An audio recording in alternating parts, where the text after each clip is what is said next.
Mais vraie vidéo côté Sephora t'a mené dans piscine nan, yon nan ti moun yo pas sauvé. Tout ti moun yo là mais vraie vidéo a, yon nan ti moun yo pas sauvé Sephora pendant la mené dans piscine nan.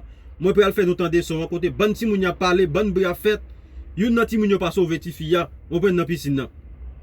Mais vraiment vidéo a. Moi mettre vidéo à flou parce que c'est triste lié. Moi mettre vidéo à flou pour TikTok pas bloquer.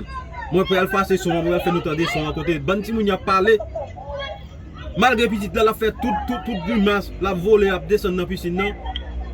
Tout le monde a fait bonne bruit moun là devant piscine nan. Pas gen yon tande. Moi j'ai pression, c'est parce que trop bruit a fait qui fait moun yo pas tande petite là la faire bruit dans piscine nan, la faire bruit, la voler monter. Mais même si ti moun la faire bruit, même moun yo welcome la voler descendre la faire bruit dans piscine nan.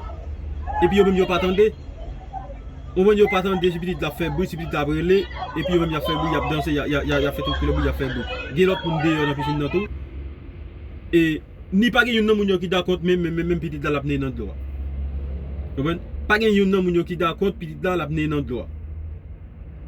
Vraiment vidéo a sorti, vous obligé mettre vidéo à flou parce que TikTok a bloqué vidéo. Oui, TikTok a bloqué. Si ma vidéo à flou TikTok a